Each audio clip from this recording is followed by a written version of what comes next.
In this video, we'll be covering one more time increasing and decreasing, but this time on a radical function. So, f of x equaling to 2x minus 8 to the power of 2/3. Remember, if I'm looking for increasing and decreasing, I'm specifically looking for where's the derivative positive or where the derivative is negative. So, I need to first take the derivative of this function, giving me 2/3. Don't forget the chain rule here. Subtracting 1 from this exponent is being a negative 1/3. So again, I'm going to go ahead and carry down this 2/3 power, subtract 1 from the exponent, and that provides me with this. Chain rule tells me I need to take the derivative now of this 2x minus 8, which is nothing more than an additional 2 being multiplied. Again, the chain rule is being multiplied by that extra piece. So this gives me my new function, which again, I'm always going to tidy up if I'm trying to do function analysis, giving me 2 times 2 on top, 4. Divided by, looks like a 3 on the bottom, and then a negative exponent tells me that I'm going to have a 2x minus 8 to the 1/3 power on the bottom. If you want to clean this up even just a little bit more, you can have 4 divided by 3, the cube root of 2x minus 8.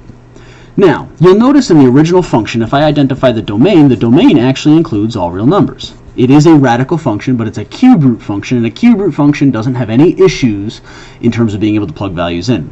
But you'll also notice then on the derivative function that we do now have a domain issue on the derivative function.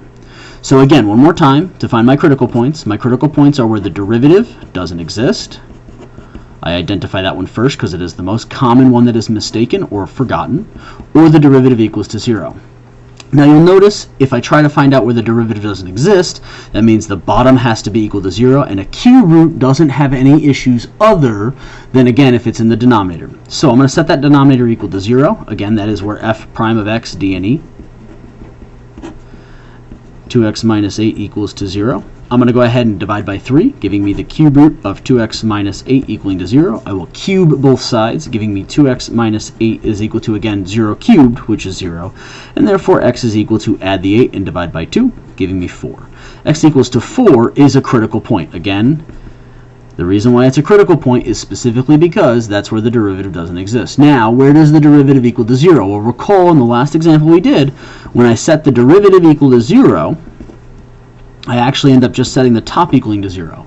And because I evaluated that negative exponent, you have to manipulate that negative exponent before you do these steps. It's going to also account for the fact that, well, 4 is equal to 0. And that doesn't happen. So there are none in that case. Again, this is why you can't forget that the D and E case is a case we have to work with. So I only have one critical point at x equals 4. I'm going to go ahead off to the side here and set up my interval. My interval is going to be just that simply 4. I'm going to have from negative infinity to 4, and then from 4 to infinity. I'm going to go ahead and pick some test values. Those test values, again, are going to simply break this interval up. I'm going to go ahead and pick from negative infinity to 4. Seems like 0 is always a solid option. If I can pick 0, I will. And then from 4 to infinity, I'm going to go ahead and pick 5. 5 doesn't seem like it's a bad number to try. Now, when I go ahead and plug these numbers in, again, keep in mind, we're going to go ahead and plug them into the derivative function and determine if it's positive or negative. So the derivative function, I can either, again, plug it in here, here, or even all the way back up here. But I wouldn't do it with this one because that negative 1/3 might throw you off. So plugging in 0 to this function right here, 4 on top is always positive. That 3 is always positive. When I plug in 0 here, when I plug in 0 here, I'm going to have 2 times 0, which is 0. 0 minus 8 is a negative 8. The cube root of a negative 8 is actually a negative 2. Again, it's going to be 4 divided by 3 cube root of 2 times 0 minus 8, which is the same thing as 4 over 3 cube root of negative 8. The cube root of negative 8 is a negative 2. And again, I don't really care what this number ends up being. I just know that it's 4 positive divided by positive times negative. This is going to be a negative number. So back up here, when I plug in 0, I get back a negative number, which actually tells me that the function originally is going to be decreasing on that interval.